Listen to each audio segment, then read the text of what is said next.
Bismillahirrahmanirrahim. Assalamualaikum warahmatullahi wabarakatuh. Alhamdulillahi wahdah, wassalatu wassalamu ala man la nabiyya wa la rasula ba'dah, wa ala alihi wa ashabihi wa man tabi'ahum bi ihsanin ila yaumil qiyamah. Rabbi shrah li sadri wa yassir li amri wahlul 'uqdatam min lisani yafqahu qawli. Allahumma la sahla illa ma ja'altahu sahla wa anta taj'alul hasna idza syi'ta sahla. Allahumma 'allimna ma yanfa'una wanfa'na bima 'allamtana wa zidna 'ilma ya rabbal alamin. Bapak Ibu sekalian, para jamaah pengawasan Ahad pagi PCM Pule yang insyaallah dirahmati Allah Subhanahu wa taala. Alhamdulillah, marilah selalu kita haturkan kepada Allah Subhanahu wa ta'ala, Zat yang telah memberikan kepada kita sampai detik ini nikmat untuk bisa hidup di atas permukaan bumi. Allah Subhanahu wa ta'ala masih memberikan kepada kita kesehatan. Allah Subhanahu wa ta'ala masih memberikan kepada kita nikmat taufik dan hidayah untuk purun lan kersa dugi teng pengawasan.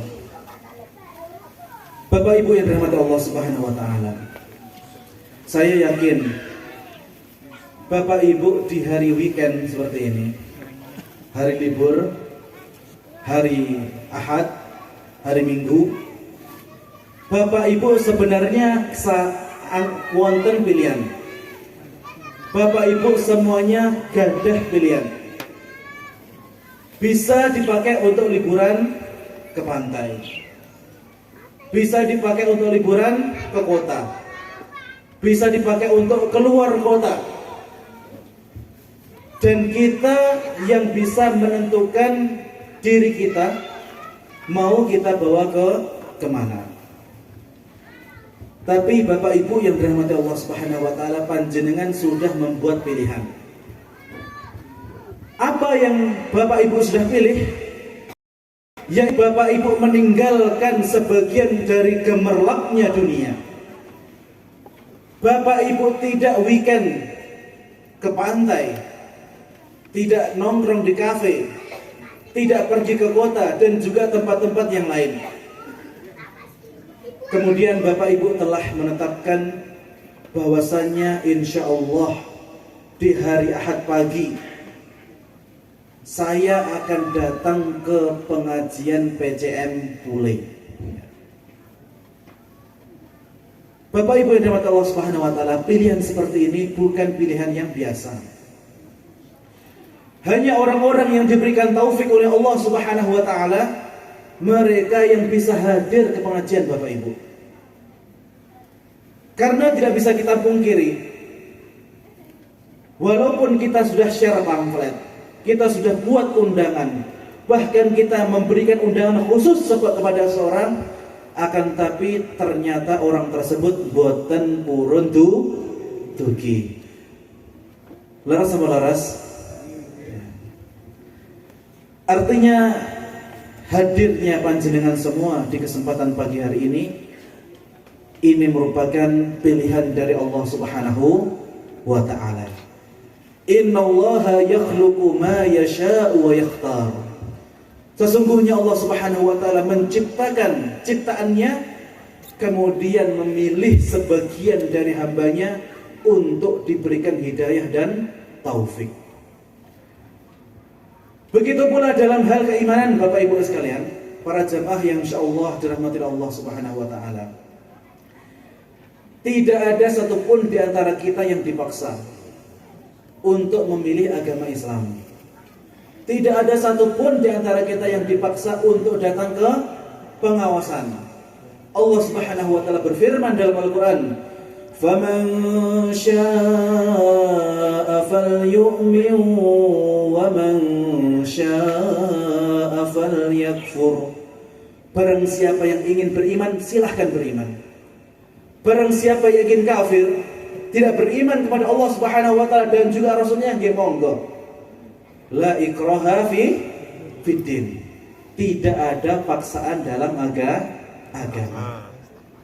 Maka yang perlu kita ucapkan di awal pengajian kita di pagi hari ini Bapak Ibu sekalian, yaitu marilah senantiasa kita mengucapkan puji dan syukur kita atas hidayah dan juga taufik yang diberikan oleh Allah Subhanahu wa taala kepada kita semua. Alhamdulillah.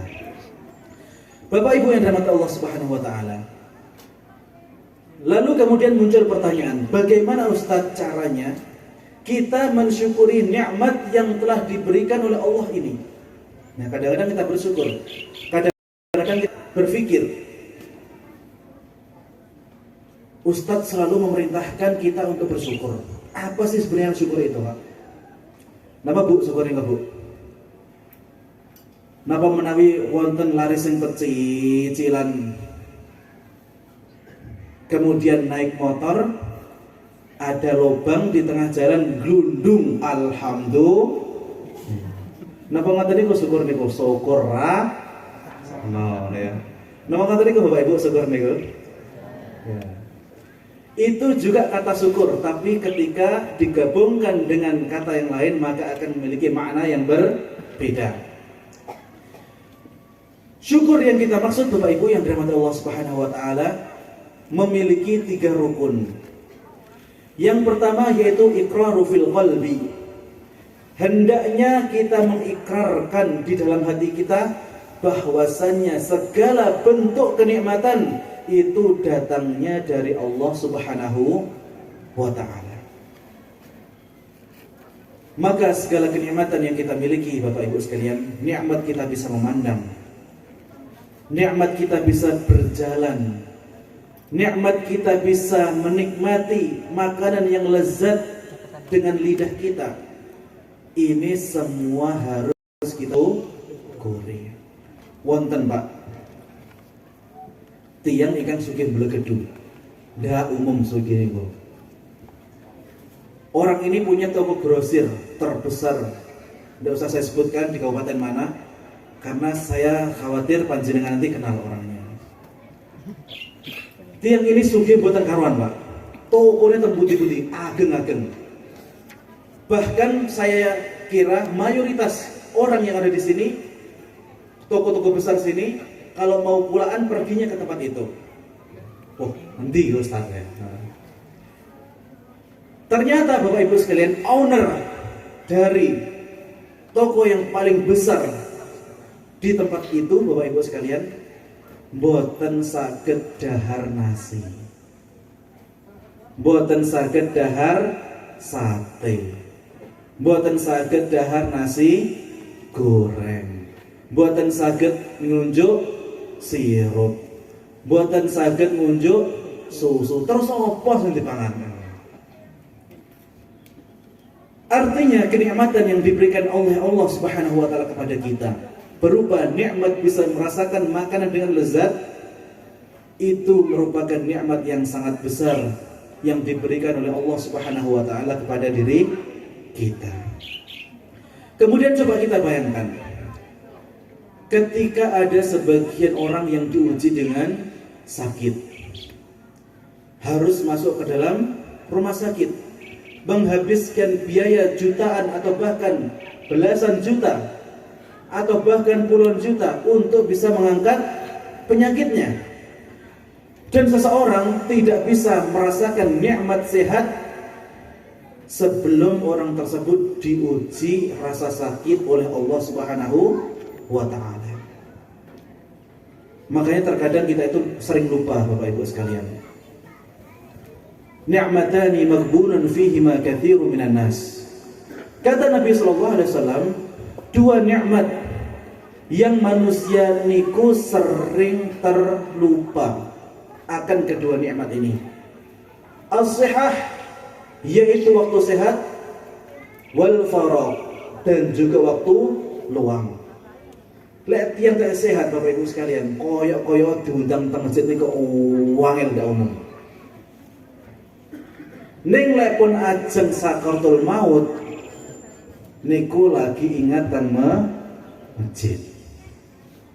Menawi sampun sakit keras baru teringat teng masjid.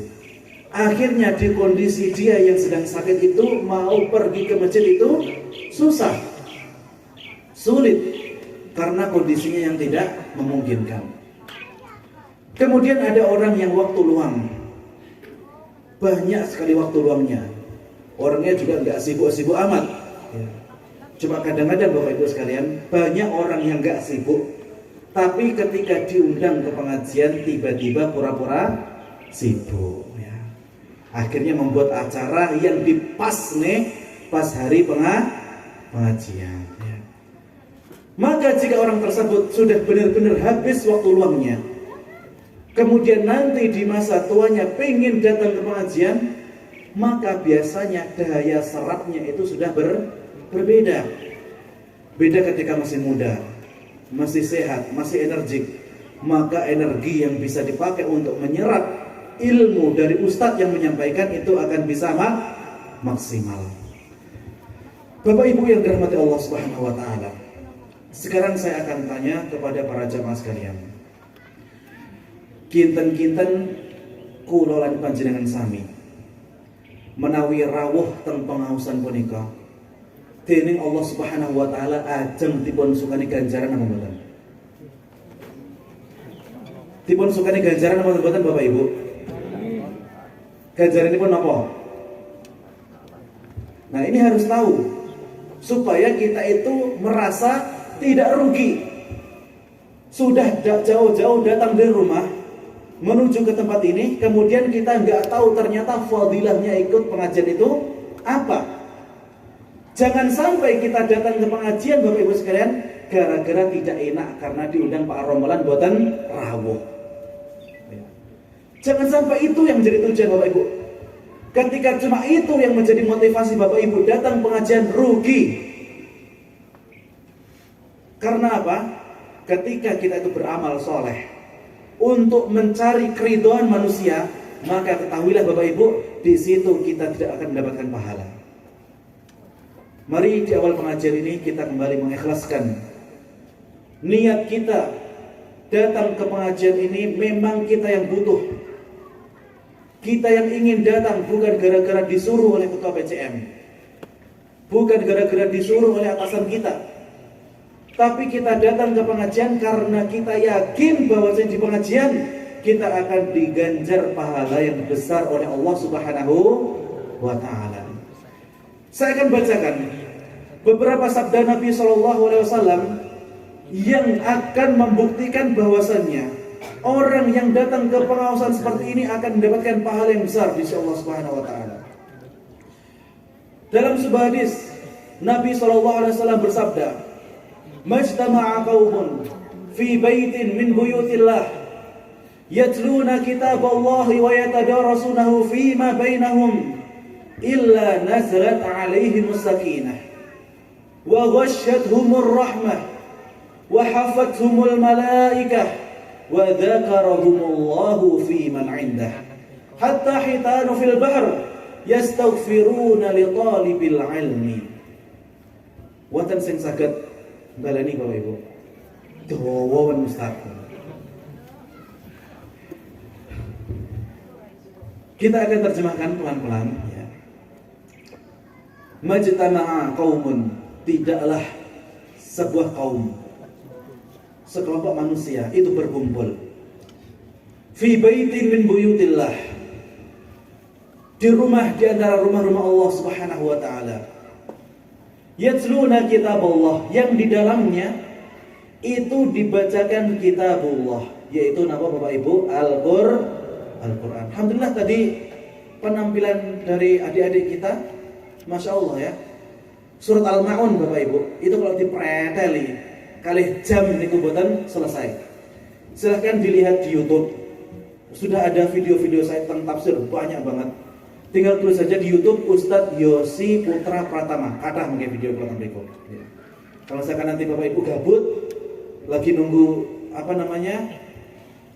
ibu-ibu misalnya lagi masak, rebus air, nunggu airnya mendidih sambil mendengarkan YouTube. Nah, ketik nanti Ustadz Yosi Putra Pratama nanti muncul. Atau misalnya kita lagi piket malam, ya, gabut banget di kantor juga nggak ngapa-ngapain, ya. Maka kita juga bisa nonton video-video itu. Ya, insya Allah nanti saya yakin akan memberikan banyak manfaat bagi Bapak Ibu sekalian. Yatluna kitab Allah, Al-Quran di dalamnya dibacakan, dijelaskan tafsirnya, diambilkan fawaid ataupun faedah-faedah dari firman Allah Subhanahu wa taala tadi. Wa yatadarasunahu fima bainahum. Kemudian mereka saling belajar di tengah-tengah mereka. Artinya ketika ustadznya menyampaikan, jamaahnya mendengarkan dengan sama. Boten ustadznya ngarep ceramah ngantek nopo, ngantos berbusa-busa. Kemudian ternyata jamaahnya malah dolanan handphone misalnya. Atau misalnya nopo sibuk nopo malih. Nah, ini saya masih satu persatu ini ya. Wa yatadarasunahu fima bainahum, yaitu ketika penceramahnya menyampaikan materi, kemudian kita mendengarkan. Jadi ada syaratnya Bapak Ibu, supaya kita itu mendapatkan fadilah-fadilah yang akan kita sebutkan tadi. Di antaranya syaratnya yaitu kita harus mendengarkan secara seksama. Benar-benar habiskan konsentrasi kita untuk mendengarkan apa kata Ustaz. Ya. Seandainya nanti kita pulang ke rumah kewasal benar-benar pengajian, maka capeknya jenengan akan dihitung pahala. Ya. Illa nazalat alaihimus sakinah. Yang pertama, yang akan kita dapatkan ketika kita hadir di pengajian seperti ini, yaitu Allah Subhanahu wa taala akan menurunkan kepada kita as-sakinah, sebuah ketenangan Bapak Ibu, ketentraman jiwa, ketenangan hati. Terkadang jika kita itu di luar, kita sibuk dengan pekerjaan kita, kadang-kadang kesibukan hiruk pikuk dunia itu bisa membuat hati kita sempit. Sebagian orang mengira pergi ke kafe, pergi ke diskotik, pergi ke tempat-tempat yang diharamkan oleh Allah Subhanahu wa taala itu bisa melegakan hatinya, itu bisa menenangkan jiwanya. Ternyata pulang dari sana tetap hatinya masih kacau. Jika kita ingin tenang Bapak Ibu sekalian, yang dijamin oleh Rasulullah SAW, dugi tanpa pengawasan. Maka ketika kita datang seperti ini, kemudian mendengarkan tausiah dari Ustaz, saya yakin untuk sejenak kita akan melupakan dunia. Kalau jangan tambah Bapak Ibu, Bapak Ibu tuh kita pergi dibayari kali Pak Romlan. Ini teh motor piye Mbak Bu? Bensin ini buatan tipe dijali. Kok mesakne emang gitu. Bapak Ibu yang dirahmati Allah Subhanahu wa taala, kita datang ke pengawasan itu lillah, karena Allah Subhanahu wa taala. Maka yang akan memberikan benefit ataupun gaji kepada kita itu adalah Allah Subhanahu wa taala. Ya. Di antaranya ketika kita datang ke pengajian seperti ini, benefit ataupun pahala ataupun kebaikan yang akan kita dapatkan di Allah Subhanahu wa taala, yang pertama sudah pasti yaitu as-sakinah. Yaitu kita akan mendapatkan ketenangan. Makanya kalau misalkan ada kasus KDRT, kasus seorang suami tidak mau menafkahi istrinya, atau sebaliknya istri durhaka kepada suaminya, maka jika ada kasus seperti itu Bapak Ibu sekalian, sebenarnya terapi yang paling baik dua-duanya diajak ke pengajian. Suaminya datang ke pengawasan, garwanipun gitu tumut. Maka nanti di situ pasti ustadznya akan memberikan ceramah, siraman rohani yang nanti akan memukul rata suami dan juga istri. Akan dijelaskan apa hak-hak suami, kemudian apa-apa saja kewajiban istri kepada suaminya, dan juga hak-hak yang akan didapatkan oleh istri kepada dari suaminya. Maka sebenarnya yang paling baik ketika bapak ibu dugi teng pengawasan kados ahad pagi punika garwanipun dipun jawab. Sekarang saya ingin tahu siapa di sini yang suami dan istrinya datang, coba angkat tangan. Suami dan istrinya datang, coba angkat tangan. Ya. Oke, sampun. Sing boten ngacung ini ada dua kemungkinan. Kemungkinan yang pertama yaitu istrinya ada di rumah, kemudian dia tidak diajak. Kemungkinan yang kedua, lek boten judo ya mesti ron. Masya Allah ya. Ya alhamdulillah ya, kalau misalkan di sini ada duda-duda, di sana ada rondo-rondo, randa-randa, ada janda-janda, di sini ada duda-duda. Boleh jadi pengajian seperti ini karena di bawahnya oleh Allah Subhanahu wa taala diturunkan sakinah. Siapa tahu nanti kan ketika pas pintu keluar, laki-laki keluar, ibu-ibu keluar, nanti tiba-tiba bapak ada yang senggolan. Kemudian airnya jatuh. Kemudian ketika bapak-bapak mau ngambil, ternyata ibu-ibu juga ada yang mau ngambil. Kemudian saling berlirikan. Ternyata yang tabrakan tadi duda sama Anda. Masya Allah. Betul Bapak Ibu. Saya kasih tips di sini bagi bapak-bapak yang istrinya sudah meninggal, ataupun ibu-ibu yang suaminya juga sudah meninggal. Ketika panjenengan mencari calon pasangan, pun boten usah tebih-tebih. Niki lho laki-laki sing soleh. Niki kalau ibu-ibu sing soleha. Ciri ini pun gampil Bapak Ibu, yaitu apa?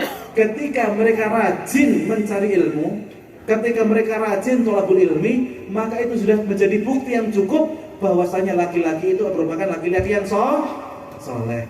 Dan ibu-ibunya juga termasuk ibu-ibu yang soleha ya.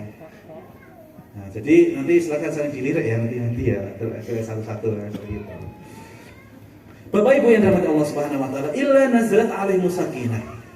Maka sudah pasti Allah Subhanahu wa taala akan menurunkan sakinah kepada kita. Allah sudah pasti akan menurunkan rasa tenang bagi kita. Nah, ini kita baru sekitar 10 menit berjalan pengajian, maka kita alhamdulillah sudah banyak sekali melupakan problem kita di rumah. Padahal kita baru 10 menit. Bagaimana nanti ketika ustadznya ngisi 2 jam misalnya. Ada ustadz, boyok aku loh, wis ora kuat. Illa nazrat alimus sakinah wa ghasyyathumur rahmah. Kemudian yang kedua yaitu Allah Subhanahu wa taala akan menurunkan kepada kita rahmat. Apa itu rahmat Ustaz? Rahmat Allah Subhanahu wa taala wasi'ah. Boleh jadi Bapak Ibu sekalian, ketika kita datang ke pengajian, maka pulang-pulang Allah akan buka pintu rezeki kita. Ketika kita datang ke pengajian, Allah akan selesaikan persoalan-persoalan kita yang belum selesai. Ketika kita datang ke pengajian, boleh jadi ketika kita meninggalkan hal-hal yang haram, kemudian Allah Subhanahu wa taala mengganti apa yang sudah kita tinggalkan yang diharamkan oleh Allah Subhanahu wa taala dengan kebaikan yang berlipat ganda. Karena Nabi sallallahu alaihi wasallam nate dawuh, "Man wada'a syai'an lillah awadahullahu khairan minhu." Barang siapa yang meninggalkan sesuatu yang haram karena Allah Subhanahu wa taala, maka Allah Subhanahu wa taala bakal mengganti dengan sesuatu yang lebih baik. Illa nazarat alaihimus sakinah wa ghasyyathumur rahmah wa hafathumul malaikah. Kemudian hal lain yang akan kita dapatkan ketika kita hadir di pengajian seperti ini, maka para malaikat itu akan mengelilingi kita, Bapak Ibu. Para malaikat akan turun, kemudian mengelilingi di sekitar kita. Ketika Ustadz sudah mengucapkan salam, Assalamualaikum warahmatullahi wabarakatuh, kemudian sudah dibuka dengan Alhamdulillah, nahmaduhu wa nasta'inuhu dan seterusnya. Kemudian ayat-ayat Allah Subhanahu wa taala dibacakan, hadis-hadis dari Nabi SAW juga dibacakan, maka malaikat sami dugi, Bapak Ibu. Ustadz, kita kan nggak bisa melihat malaikat. Wonten mriki Pak sing saged ningali malaikat, Pak. Ibu-ibu wonten Bu sing saged ningali malaikat, Bu? Mboten wonten. Terus bagaimana cara kita percaya kalau di sekeliling kita ada malaikat? Yaitu berdasarkan hadis dari Nabi Shallallahu Alaihi Wasallam. Ya. Ketika yang dawuh niku Kanjeng Nabi, Bapak Ibu, sesuatu yang tidak kasat dengan mata sekalipun, maka kita sebagai seorang yang beriman, maka kita wajib untuk meyakini. Karena beriman, Bapak Ibu sekalian, tidak dikatakan seseorang itu beriman jika orang tadi belum meyakini sesuatu yang gaib. Dalam Al-Quran Allah Subhanahu wa taala berfirman dalam surat Al-Baqarah, saya yakin semua jamaah sudah hafal ya. Alif Lam Mim. Dzalikal kitabu la raiba fihi hudan lil muttaqin alladzina yu'minuna bil ghaib. Di antara ciri orang-orang yang beriman yaitu mereka meyakini sesuatu yang gaib. Karena sesuatu yang gaib tersebut, Bapak Ibu sekalian, kita tidak bisa merasakan dengan panca indera. Kita tidak bisa melihat dengan mata kita. Kita tidak bisa melihat dengan telinga kita. Maka satu-satunya cara kita bisa mengetahui sesuatu yang gaib tersebut hanya melalui wahyu ilahi. Ketika tidak ada satupun firman Allah Subhanahu wa taala yang mengatakan ataupun hadis dari Nabi sallallahu alaihi wasallam yang menyebutkan, maka kita haram hukumnya untuk percaya. Saya akan ulangi sekali lagi supaya ini menjadi akidah kita, orang-orang Muhammadiyah, dan juga akidah seluruh kaum muslimin secara umum. Urusan hal-hal yang gaib, Bapak Ibu sekalian, karena kita tidak bisa melihat dengan panca indera kita, mata, telinga dan seterusnya, maka kita tidak boleh percaya jika tidak ada satupun dalil yang mengatakan. Tidak ada dalam Al-Quran dan juga tidak ada dalam hadis Nabi SAW, maka haram hukumnya kita untuk meyakini. Contoh, orang yang sudah meninggal dunia, maka alamnya sudah berbeda dengan kita. Sekarang kita berada di alamul dunia. Nanti orang yang meninggal dunia, mereka akan berada di alamul barzah. Alam barzah, Bapak Ibu sekalian, ini sudah berbeda dengan alam dunia. Saking privatnya alam barzah, jin dan syaitan tidak diizinkan oleh Allah Subhanahu wa taala masuk ke alam tersebut. Apa Ustaz buktinya? Bahwasanya jin dan syaitan itu tidak bisa masuk ke alam barzah. Yang bisa cuma manusia yang sudah meninggal dunia. Buktinya yaitu ketika kita atau sebagian saudara kita ada yang sedang sakaratul maut, maka oleh Allah Subhanahu wa taala, oleh Rasulullah SAW, kita diperintahkan untuk mentalqin seseorang yang sedang dalam kondisi sakaratul maut dengan kalimat la ilaha illallah. Kita ucapkan di telinga seseorang yang mau meninggal dunia dengan la ilaha illallah. Karena kata Nabi SAW, man kana akhiru kalamihi la ilaha illallah dakhalal jannah.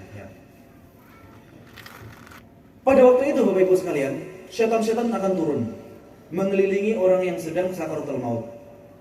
Dengan tujuan apa? Agar orang yang sedang sakaratul maut tadi murtad dari agama Islam. Syaitan-syaitan senantiasa membisiki di telinga orang yang sedang sakaratul maut dengan kata-kata, keluarlah engkau dari agama Islam, masuklah engkau ke agama ini, fulan dan seterusnya.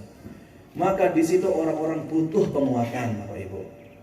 Makanya kita sebagai ahli waris ataupun keluarga, kita wajib untuk mentalqin saudara kita, orang tua kita, kerabat kita dengan kalimat la ilaha illallah. sebagian orang sing boten paham kepada agama Bapak Ibu, ketika ada orang tuanya yang sedang sakaratul maut niku boten ditalkin. Tapi diapakan Ustaz? Malah dipun sodori tanda tangan sertifikat. La haula wala quwata illa billah. Napa wonten Pak yang tempule sing ngoten niku? Boten, mungkin boten. Kula dereng ngertos niki. Duka mungkin menawi angsal bocoran. Babi mungkin tempule niki boten wonten. Saya ceritakan ada sebagian orang di tempat yang jauh ya. Itu ada orang tuanya sedang sakaratul maut, butuh kepada keluarganya untuk mentalkin. Tapi gara-gara orang tuanya tidak pernah menanamkan pendidikan agama kepada anak-anaknya, ketika orang tua tersebut sedang dalam kondisi sakaratul maut, bukannya ditalkin, tapi malah disodori sertifikat, diminta untuk tanda tangan. Anak durhaka Bapak Ibu orang seperti itu. Laras es yang durhaka. Tapi anak durhaka itu boleh jadi gara-gara juga karena orang tuanya tidak pernah mengajarkan ilmu agama. Makanya panjenengan sing dereng kasep. Saya katakan semua dereng kasep di sini. Karena apa? Alhamdulillah semua masih sehat. Boten wonten nggih saniki sing sakaratul maut nggih. Boten wonten alhamdulillah ya. Karena panjenengan sampun sehat, jenengan setelah pulang dari tempat ini berwasiat Bapak Ibu. Jenengan wasiat, Nduk, engko lek bapak ki wis sakaratul maut talkinan. Nah, ini nanti akan muncul beberapa option jawaban dari putra-putri ini pun. Anak yang nggak pernah diajari pendidikan agama, dia akan mengatakan seperti ini. Pak, panganan apa Pak talkin niku Pak? Kira tumbas teng pundi talkin niku? Itu orang-orang yang belas boten ate dipun sukani pendidikan agama. Atau orang yang pendidikan agamanya cuma sedikit. Oh ditalkin toh Pak? Ki talkin iki munine piye? Nah. Kemudian ada juga beberapa anak-anak yang mudah-mudahan itu merupakan anak-anak dari Bapak Ibu semuanya. Mereka akan mengatakan, insya Allah Pak, nanti saya akan talqin Bapak Ibu ketika Bapak Ibu sudah sakaratul maut dengan kalimat la ilaha illallah ya. Bapak Ibu yang dirahmati Allah Subhanahu wa taala, ketika seseorang sudah dalam kondisi sakaratul maut, maka pada waktu itu syaitan-syaitan akan datang, kemudian menyuruh orang tadi untuk murtad. Kenapa Ustaz? Kok orang tadi disuruh untuk murtad? Karena pada waktu itu merupakan kesempatan terakhir bagi syaitan untuk memperbanyak pengikutnya. Karena apa? Ketika ruh itu sudah terpisah dari jasad. Jadi tubuh manusia itu terdiri dari dua hal. Yang satu jasad, yang satu ruh. Maka ketika seorang itu ada dalam perut ibunya dalam umur 4 bulan, di situ Allah Subhanahu wa taala memerintahkan malaikat untuk meniupkan ruh kepada si jabang bayi. Sana jabang bayi nggih. Jabang bayi, calon bayi. Pada waktu itu ditiupkanlah ruh kepada si calon bayi tadi. Maka di situ bayi sudah dinyatakan hidup. Maka hukumnya haram seseorang untuk menggugurkan kandungan. Pun Pak, kondisi ekonomi seperti apa saja, ampun jenengan wedi. Karena Allah Subhanahu wa taala yang jamin, nahnu narzuqukum wa iyyahum. Wa la taqtulu auladakum, janganlah kalian membunuh anak-anak kalian. Nahnu narzuquhum wa iyyakum. Sesungguhnya kamilah Allah Subhanahu wa taala yang akan memberikan mereka makan dan juga bahkan kalian. Maka sangat disayangkan ketika ada sebagian remaja, putra-putri yang tidak belajar agama, kemudian dikalahkan dengan syahwatnya, kemudian mereka sampai berhubungan suami istri dan sampai hamil Bapak Ibu sekalian, kemudian mereka takut, khawatir, wedi, akhirnya menggugurkan kandungannya, maka ini haram dan dosa besar. Karena panjenengan sudah membunuh jiwa yang sudah dihidupkan oleh Allah Subhanahu wa taala. Bapak Ibu yang dirahmati Allah Subhanahu wa taala, wa hafatsumul malaikah, kemudian malaikat itu mengelilingi kita ketika kita pengajian seperti ini. Maka ketika malaikat itu mengelilingi kita, Kita tahu hal tersebut benar karena apa? Nabi SAW nate dawuh. Maka ketika Nabi SAW nate dawuh, yang wajib untuk kita katakan cuma satu, yaitu sami'na wa ata'na. Kami dengar dan kami taat. Ketika Nabi mengatakan di sekeliling kita ada malaikat, walaupun panca indera kita lemah dan tidak bisa melihat para malaikat tersebut, maka kewajiban kita sebagai seorang yang beriman, yaitu kita wajib meyakini. Wa dzakarahumullahu fi man indah. Kemudian Allah Subhanahu wa taala akan menyebutkan nama-nama kita di sisinya. Jadi panjenengan Bapak Ibu ketika hadir di sini, walaupun sama ketua PCM boten dipun absen, dan saya juga nggak bisa absen karena dari semua jamaah ini yang saya kenal baru Pak Romlan. Kalau di PDM sudah agak lumayan banyak yang saya kenal karena saya punya kajian rutin di sana, di Masjid At-Taqwa, Masjid Al-Fajar, Masjid Al-Huda, dan juga masjid-masjid yang lain ya. Tapi kalau di daerah Pule ini baru perdana kami mengisi di sini. Mudah-mudahan kita diberikan umur yang panjang, kemudian nanti bisa bertemu lagi di majelis taklim yang berikutnya. Amin amin ya rabbal alamin ya. Allah Subhanahu wa taala mengabsen, menyebutkan nama satu persatu. Pak Romlan hadir, Pak Yosi hadir, Pak Win hadir, Bu Musirah hadir, Amalia Ulfa hadir. Oh, itu siapa Ustaz yang dihafal? Itu keluarga saya yang ikut tadi ya. Jadi saya kesini tadi bareng bapak saya, ibu saya, kemudian sama istri ya. Saya ajak dari Karangan, kemudian ikut kesini untuk sama-sama thalabul ilmi dan juga silaturahim ke saudara-saudara kita yang ada di Pule, Kecamatan Tanggaran. Kecamatan Pule, Desa Tanggaran, Dusun nama Kerajaan. Ya, Dusun Kerajaan ya. RT pinten iki, Pak? Wah, niki jangan-jangan buat nonton yang sing asli mriki niki. Beritan RT 30. Oh, Masya Allah. Alhamdulillah masih ada warga sekitar yang hadir ya. Karena wonten Bapak Ibu masjid. Saya katakan wonten masjid. Ketika diadakan pengajian, tombol-tombol ini belas buat nonton sing dugi. Sing dugi niku malah saking tebe-tebe ya. Wonten sing ngoten niku. Makanya di antara kewajiban sebagai seorang pengurus masjid, sebenarnya sebelum memakmurkan orang yang datang dari jauh, yang dekat-dekat ini gatekno. Sebelum kita sedekah ke jauh-jauh, bagus kita kadang-kadang itu sedekah ke Palestina, ke Yaman, ke Afrika, monggo silakan. Ke Mesir, ke Sudan, monggo silakan bersedekah ke sana. Tapi jika ada tetangga kita yang butuh, maka kita wajib untuk mendahulukan tetangga. Ojo sing atur digatek nih, sing jedek malah lali. Ya. Makanya nanti kalau misalkan masjid, apa nih Pak? Masjid apa nih?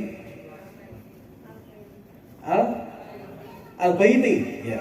Masjidku rumahku gitu ya. Berarti boleh nanti setelah ini tidur di sana ya. Maka sebelum nanti misalnya di masjid ini boleh mana ini ya? Boleh ayam, kambing, boleh sapi nanti misalnya. Pada saat hari Idul Adha boleh sapi, boleh kambing. Maka sing wajib dipun gatek ini pertama sinten gini ki Pak. Gini ki para jamaah niki yang harus diperhatikan pertama kali. Ampun dikirim tuwa tebih, sing tebih saged maem daging sapi dan juga daging kambing, tonggone gur entuk ambune. Nanti Pak ngoten Pak. Tonggone jenengan masak, ambune serang brang jangan belas boten asal walaupun duduk Pak nggih boten diparingi. Nanti Pak ngoten Pak.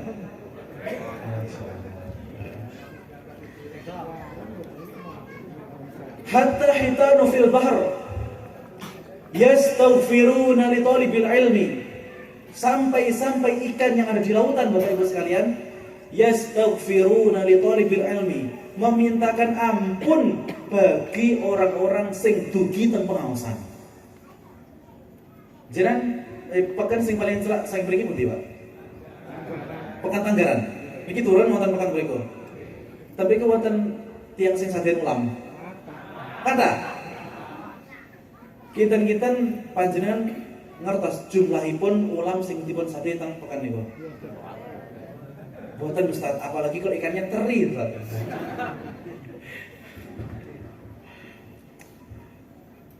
Hatta hitanu fil bahr, sampai ikan di lautan yastaghfiruna li talibil ilmi, memintakan ampun, beristighfar untuk panjenengan semua Bapak Ibu sekalian. Panjenengan temblek saking griya dugi mriki lu enggah angsal camilan, angsal selamat rohani. Kemudian nanti pulang tiba-tiba dosanya sampun rontok, dosanya sampun berguguran, ya. Maka ini juga diantara hal-hal yang bisa motivasi kita. Jumlah ikan di lautan itu sangat banyak. Jangankan ikan di lautan Bapak Ibu, ikan peken, apa? Tanggaran, panjenengan boten ngertos jumlah nipun. Jangankan panjenengan, tiyang sing sadia niku nggih boten ngertos jumlah ulamipun pinten. Lamun oleh menawi piyambake bekal ulam teri, ya. Niku enggak tahu berapa jumlah ikan yang dibawa, ya. Jadi di antara ikhtiar kita untuk menggugurkan dosa-dosa kita, untuk bisa menghapuskan dosa-dosa kita, yaitu hendaknya kita hadir di pengajian, hadir di majelis ilmu. Maka para jemaah sekalian, kembali ikhlaskan niat kita. Ikhlaskan niat kita untuk mendapatkan ridho dari Allah Subhanahu wa taala. Dan Masya Allah ya, sebagian sudah ada yang sampai kepanasan nih gue. Panas, Pak? Hangat. Panas agak pindah tampil kita ngajar nih gue. Bapak Ibu yang dimati Allah Subhanahu wa taala, sampai segitu Allah Subhanahu wa taala menginginkan fadilah bagi orang-orang yang purun datang tanpa pengawasan. Bahkan dalam sebuah hadis Nabi SAW menjamin tiang sing rutin purun dugi tanpa pengawasan itu akan beda dibandingkan tiang sing boten purun dugi. Kata Nabi SAW, man salaka tariqan yaltamisu fihi ilman sahalallahu bihi lahu bihi tariqan ilal jannah. Barang siapa yang menempuh suatu jalan untuk belajar ilmu agama, maka Allah Subhanahu wa taala akan memudahkan baginya jalan untuk menuju surga. Maka ketika Bapak Ibu keroyo-royo, nah keroyo-royo saya ini ya, salah keronto-ronto ya. Ya ini karena saya baru pulang dari Arab. Basa Jawa kula niku ajur, Pak. Ya. Karena saya dulu sekolah di Jogja, kemudian saya lanjut sekolah ke Makassar, setelah itu saya lanjut ke Timur Tengah. Terus ngapunten menawi basa Jawa kula niku kirang halus. Tapi insya Allah sebentar lagi saya akan beli buku-buku ceramah berbahasa Jawa. Bukannya saya belum paham ceramahnya, saya sudah paham semuanya. Cuma saya ingin memperbaiki lisan saya, ya. Karena setiap saat kita itu perlu mengupgrade diri, Bapak Ibu sekalian. Dan kita tahu kelemahan kita apa. Termasuk kelemahan saya. Walaupun saya sudah jago bahasa Arab, jago beberapa bahasa yang lain selain bahasa Indonesia, tapi saya itu lemah bahasa Jawa. Apalagi bahasa Jawa sing inggil, kromo inggil, ya. Dan juga saya kira ini merupakan kelemahan bagi orang-orang yang seusia dengan saya, ya. Lek ajeng basa niku angel boten umum, ya. Karena tingkatan-tingkatan bahasa Jawa itu bertingkat-tingkat, ya. Yang paling tinggi dahar, ya. Kemudian bawahnya dahar apa? Nedo. Monggo Pak dipun tedi, ya. Monggo Pak dipun dahar, ya. Kemudian bawahnya nedo apa? Maam. Monggo Bu dipun maam. Bawahnya maam? Mangan. Ayo le dipangan le. Nah. Bawahnya mangan apa?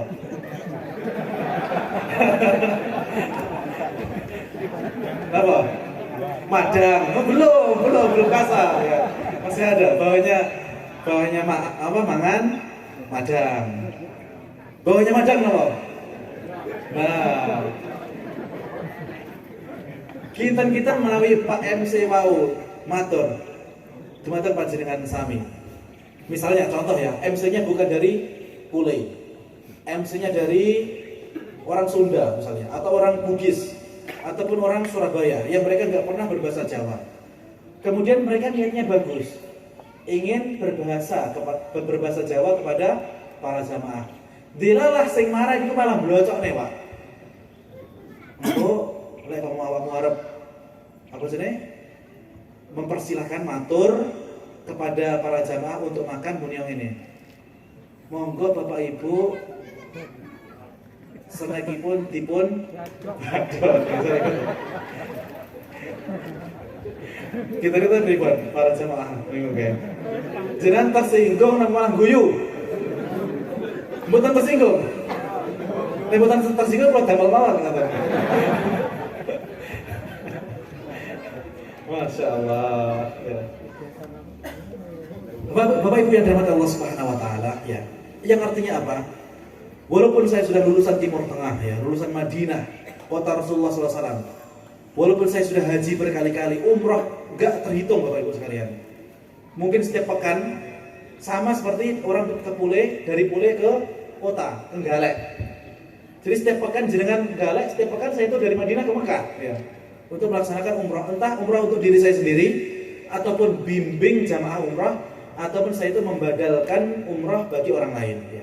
Jadi kalau misalkan ada orang yang meninggal dunia kemudian belum sempat umrah, itu biasanya pihak keluarga, tolong Ustadz ini keluarga saya dibadalkan umrahnya. Nah itu juga biasa saya bisa membantu orang-orang yang seperti itu ya. Walaupun saya sudah lulusan Timur Tengah Bapak Ibu, saya tidak merasa cukup dengan keilmuan yang saya dapatkan saat ini. Walaupun sudah dapat titel SH, LC dan seterusnya ya. Bahkan kalau misalkan gelar haji ini misalkan double Bapak Ibu, mungkin saya itu Ustadz Yosi ngoten-ngoten ya. Karena bertahun kaji ya. Ngono Ustadz. Lah nggih, sakniki kula ajeng ngerti. Jenengan menawi ajeng tidak teng Surabaya ben taun saged mboten? Saged. Saged karena apa? Celak. Sama seperti saya ingin haji dari Madinah ke Mekah, tinggal naik bis kurang lebih sekitar 6 jam pun dugi. Nah, makanya niku. Makanya nanti ketika Bapak Ibu putranipun pengen haji setiap tahun, kemudian umroh setiap pekan, nah itu bisa nanti sekolahnya di Arab Saudi. Dan insya Allah Bapak Ibu, mahasiswa lulusan Arab Saudi ketika wangsul niku boten dados teroris. Nah, ini sebagai orang takut. Karena saya dulu sebelum berangkat saya kan ngurus SKCK tentang kepolisian. Bah le wawancara niku kados-kados kula niku pun pelaku teroris ini kula. Dipun wawancara ndak karuan Bapak Ibu sekalian. Jadi petugas-petugas polisi itu ngumpul, ada kasat reskrim, ada ini semua ngumpul di situ, kemudian interogasi saya ya, seolah-olah saya itu pelaku bom mana gitu ya. Padahal Bapak Ibu, orang yang belajar ilmu agama dengan benar, jalur yang lurus, maka dia tahu menumpahkan darah ini hukumnya haram. Di sini juga sekaligus saya terangkan, dalam agama Islam kita memaksa orang non Muslim untuk masuk ke dalam agama Islam itu hukumnya haram. Kok ngono Ustaz? Iya. Dalam Al-Quran Allah Subhanahu Wa Taala berfirman, la ikraha fiddin, sesungguhnya tidak ada paksaan dalam agama. Dalam Al-Quran Allah Subhanahu Wa Taala juga berfirman, faman syaa'a falyu'min, faman syaa'a falyakfur. Panjenengan sing ajeng beriman nggih monggo, sing boten nggih monggo. Tapi masing-masing harus siap untuk mempertanggungjawabkan perbuatannya. Dalam agama Islam Bapak Ibu sekalian, orang non Muslim di sekitar kita, tapi ki wonten Pak yang Nasrani, wonten, tak boleh. Wonten, ada ya. Tentu saja mereka minoritas ketika kita berada di Trenggalek ataupun di Pule secara khusus. Orang kafir Bapak Ibu sekalian itu terbagi menjadi 3. Ada kafir dhimmi, yaitu orang kafir yang berada di bawah perlindungan kaum muslimin. Kemudian ada kafir mustakman, orang non-muslim yang dengan kita sudah memiliki ikatan perjanjian. Apa perjanjian mereka dengan kita? Yaitu mereka ingin sama-sama hidup bergandengan tangan bersama kita di negara kesatuan Republik Indonesia ini. Kemudian yang ketiga itu kafir harbi, yaitu orang kafir yang memulai permusuhan kepada kita. Maka hukum kafir dhimmi dan kafir musta'man, Bapak Ibu sekalian, kita wajib untuk menjaga hak-hak mereka. Ketika mereka memiliki dagangan, tidak mengapa kita beli dagangan mereka. Ketika mereka misalnya punya toko grosir, gak apa-apa kita beli ke tempat mereka. Karena dahulu Rasulullah SAW dan para sahabatnya itu juga bermuamalah dengan orang-orang non-muslim. Bahkan suatu ketika Rasulullah SAW pada waktu itu, para jamaah sekalian, sama sekali tidak mendapatkan uang di rumahnya. Kemudian hanya tersisa zirah ataupun baju perang. Pada waktu itu Rasulullah SAW menggadaikan baju perang ini kepada salah seorang Yahudi yang ada di kota Madinah. Kemudian Rasulullah SAW meminjam uang, kemudian nanti akan dikembalikan. Setelah uangnya dikembalikan, baju perangnya Nabi SAW bisa diambil. Kemudian dahulu para jamaah yang dirahmati Allah Subhanahu wa taala, pada tahun ke-5 Hijriah. Tahun kepinten? Ke-5 Hijriah. Pada waktu itu terjadi sebuah perang yang sangat besar yang disebut perang Ahzab. Yang sampai-sampai kata Allah Subhanahu wa taala dalam Al-Qur'an, wa balaghatil qulubul hanajir. Saking mencekamkannya peperangan pada waktu itu, seakan-akan jantung niku munggah tenggorokan, Bapak Ibu. Karena saking deg-degannya hari pada waktu itu, pada tahun ke-5 Hijriah. Pada waktu itu, karena Rasulullah tinggal di kota Madinah, kemudian di kota Madinah itu ada 3 suku orang-orang Yahudi, Bani Quraidah, Bani Nadir, dan juga Bani Qainuqa. 3 suku Yahudi. Di situ untuk menjaga stabilitas keamanan yang ada di kota Madinah, Nabi SAW membuat perjanjian dengan orang-orang Yahudi tadi untuk sama-sama melindungi kota Madinah. Maka nanti Bapak Ibu sekalian, dilalah. Apa bahasa Indonesia ini dilalah, Bapak Ibu? Jika tiba-tiba Indonesia ini diserang oleh orang-orang dari luar negeri, apapun agamanya, maka kita wajib untuk melindungi Indonesia ini. Kemudian kita bersinergi dengan seluruh penduduk Indonesia walaupun dia non-muslim. Seketika pahami Bapak Ibu sekalian? Saya akan ceritakan satu kisah lagi. Ini terjadi pada saat kekhalifahan Ali bin Abi Thalib. Jadi waktu itu Ali bin Abi Thalib sudah menjadi khalifah. Khalifah itu sudah sekelas presiden, Bapak Ibu. Suatu ketika saat Ali bin Abi Thalib menjemur baju perangnya, pada waktu itu lewatlah salah seorang Yahudi. Kemudian karena ada baju perang bagus, tentu saja baju perangnya presiden ini harganya mahal. Bahkan mungkin lebih mahal daripada rumah kita ataupun kendaraan kita. Ya, ada angin ya. Baik.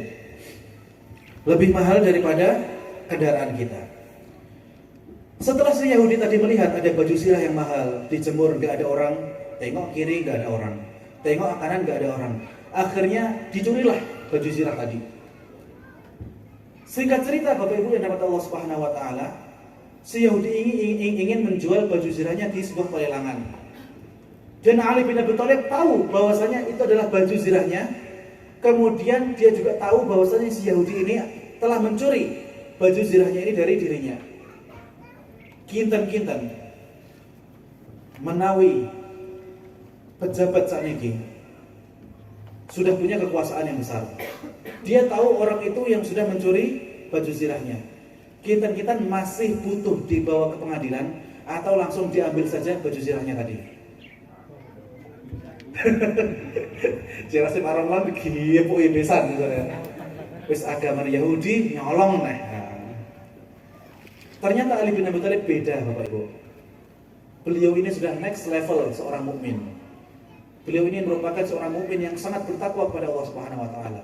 Beliau sebenarnya bisa untuk mengambil paksa baju zirahnya tadi dari orang Yahudi.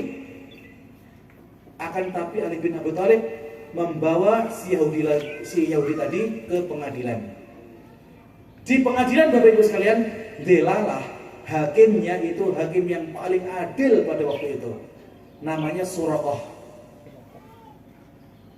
Ketika Ali bin Abi Thalib sampai ke pengadilan dan juga si Yahudi tadi, maka di situ si hakim mengatakan, "Wahai khalifah, apa yang membuat engkau datang ke pengadilan ini?" Gak biasa seorang khalifah datang ke pengadilan.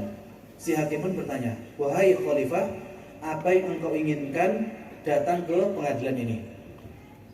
Maka Ali mengatakan, "Sesungguhnya aku ingin putusanku dengan seorang Yahudi ini engkau selesaikan." Maka hakim tadi mengatakan, Bapak Ibu, "Ya udah kalau gitu silahkan antri." Coba bayangkan Bapak Ibu, khalifah, presiden disuruh antri di tengah-tengah masyarakat yang juga ingin menyelesaikan persoalannya. Kinten-kinten selevel bupati dipun keken antri teng pengadilan. Purun apa Bapak Ibu? Selevel bupati atau gubernur. Pasti atau kemungkinan besar pengadilan itu akan dikosongkan atau masalah gubernur didahulukan atau diberikan jadwal khusus dan seterusnya. Setelah sampai di giliran Ali bin Abi Thalib, kemudian Suraqah pun bertanya, "Wahai khalifah, apa masalah Anda? Silahkan cerita." Ali bin Abi Thalib pun bercerita, "Wahai hakim atau kalau misalkan kita yang mulia gitu ya, sesungguhnya orang Yahudi ini telah mencuri baju zirah saya. Ini baju zirahnya." Kemudian si Yahudi tadi mengatakan, "Wahai hakim, sesungguhnya ini bukan baju zirah milik Ali, tapi ini milik saya. Buktinya apa? Baju zirah ini sekarang berada di rumah saya." Ya. Jadi si hakim tadi Bapak Ibu sekalian, sebelum memutuskan perkara, dia mendengar curhatan atau mendengarkan laporan dari kedua pihak. Tidak hanya mendengarkan dari sebelah pihak saja kemudian langsung memutuskan vonis.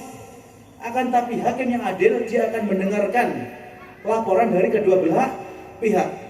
Akhirnya para jemaah yang dirahmati Allah Subhanahu wa taala, setelah hakim mendengarkan penjelasan dari si Yahudi, hakim pun bertanya balik kepada Ali, "Wahai Ali, sesungguhnya dalam Islam, jika engkau ingin memutuskan tuduhanmu tadi kepada si Yahudi, maka engkau membutuhkan 2 saksi. Siapa saksi yang bisa engkau hadirkan?" Kemudian Ali bin Abi Thalib mengatakan, "Sesungguhnya tidak ada yang tahu baju zirah ini milikku kecuali istriku dan anak laki-lakiku." Maka si hakim mengatakan kepada Khalifah Ali bin Abi Thalib, "Wahai Khalifah, engkau tahu bahwasanya dalam agama Islam ini kita butuh 2 saksi. Sedangkan istrimu atau perempuan itu hanya mewakili setengah persaksian laki-laki. Artinya engkau harus menghadirkan 4 orang perempuan ataupun 1 perempuan ditambah 1 laki-laki dan 1 perempuan lagi. Itu baru bisa kita terima persaksiannya. Sesungguhnya saya tidak memiliki saksi kecuali istri saya dan anak saya. Wahai Ali, engkau tahu bahwasanya seorang anak, seorang ahli waris itu tidak bisa menjadi saksi bagi orang tuanya. Kalau gitu, wahai hakim, aku tidak memiliki saksi kecuali hanya mereka berdua." Kemudian hakim pun memutuskan vonis, Bapak Ibu sekalian, ternyata saya putuskan saat ini bahwasanya baju zirah ini milik si Yahudi. Wah, si Yahudi Bapak Ibu sekalian kaget Bapak Ibu, si Yahudi tadi. Kemudian si hakim mengatakan, "Yaudah, perkara kalian sudah selesai, silakan pergi." Kemudian mereka pun pergi Bapak Ibu sekalian. Sebelum mereka membuka pintu, si Yahudi ini kita heranan, tercengang, terkaget-kaget. Ya. Si Yahudi tadi mengatakan, "Wahai Ali bin Abi Thalib, apakah pengadilan ini sudah selesai?" "Iya, sudah selesai." "Apakah baju zirah ini sekarang milikku?" "Iya, sekarang baju zirah itu milikmu. Silakan dibawa." Kemudian si Yahudi kaget Bapak Ibu sekalian. Dan di situ si Yahudi tadi langsung mengucapkan, "Asyhadu an la ilaha illallah wa asyhadu anna Muhammadan Rasulullah. Di situ dia langsung masuk Islam. Ternyata yang membuat si Yahudi tadi kaget adalah 3 poin. Poin yang pertama, ketika khalifah masuk ke dalam sebuah pengadilan, ternyata dalam hukum agama Islam yang adil, maka khalifah pun itu juga wajib mengantri sebagaimana rakyat yang lain. Jadi tidak ada perbedaan antara pemerintah dan juga rakyat dalam hal keadilan. Dan juga di Indonesia ini yang kita cintai, di undang-undang juga sudah diatur hak yang sama bagi seluruh warga Indonesia. Tapi terkadang yang sangat disayangkan ketika praktek di lapangan kadang-kadang berbeda ya. Kemudian yang kedua, yang membuat si Yahudi tadi kagum, yaitu ternyata si hakim mampu memutuskan perkara yang adil walaupun jarak antara mereka berdua itu seperti jarak perbandingan antara sumur dan langit. Bukan cuma bumi dan langit ya, sumur dan langit, karena saking jauhnya perbandingan antara diri mereka. Sudah rakyat biasa, agamanya beda. Kemudian yang satu khalifah, yang satu pemimpin tertinggi sebuah negara. Tapi Ali bin Abi Thalib masih mengajak si Yahudi tadi ke pengadilan. Kemudian yang ketiga, setelah vonis diputuskan, ternyata Ali bin Abi Thalib tidak naik banding, Bapak Ibu. Boleh saat ini, ratrimu aku nih kecamatan apa? Nih pengadilan ini pengen naik banding pokoknya. Nah, maka gara-gara 3 poin tadi, si Yahudi masuk ke dalam agama Islam. Ya. Maka Bapak Ibu yang dirahmati Allah SWT, kita di Jamaiyah di Muhammadiyah, kita diajarkan bahwasanya jika kita ingin berdakwah kepada non-muslim, maka kita harus berdakwah dengan cara yang baik, dengan hikmah, dengan tutur kata yang baik. Bahkan Nabi Musa ketika hendak berdakwah di depan Fir'aun yang sudah kafir, yang sudah mengaku dirinya Tuhan, maka Allah Subhanahu wa taala mengatakan kepada Musa dan Harun, faqula lahu qawlan layyina la'allahu yatadzakkar aw yakhsha. Wahai Musa, wahai Harun, ketika kalian pergi ke Firaun, katakanlah perkataan yang baik, yang lemah lembut, supaya apa? Hati dari Firaun itu mau luluh kemudian mendengar dakwah kalian. Sampai seperti itu Bapak Ibu sekalian, Islam mengajarkan kepada kita bagaimana kita bersikap dan juga bertutur kata bahkan kepada seorang Firaun sekalipun ya. Kemudian Bapak Ibu yang dirahmati Allah Subhanahu wa taala, itu di antara hak-hak yang dalam agama Islam itu dijamin ya. Bukan hanya sesama kita kaum muslimin, akan tapi non muslim pun dalam agama Islam itu juga dijamin ya. Bu, Ibu, film kediawan oleh ceramah Ustaz ya. Bapak Ibu yang dirahmati Allah Subhanahu wa taala, sebenarnya saya itu ingin ya berdakwah ataupun ceramah lebih lama lagi ya di Pole dan juga di tempat-tempat yang lain, karena memang saya itu sebenarnya sudah rindu dengan umat. Saya itu sudah ingin ya bersama-sama dengan masyarakat, karena mungkin semenjak umur saya 10 tahun saya itu sudah dikirim ke pesantren ya untuk belajar ilmu agama. Apa gunanya ilmu yang sudah saya timba jauh-jauh sampai ke Timur Tengah kalau misalkan tidak saya bagi ke para jamaah?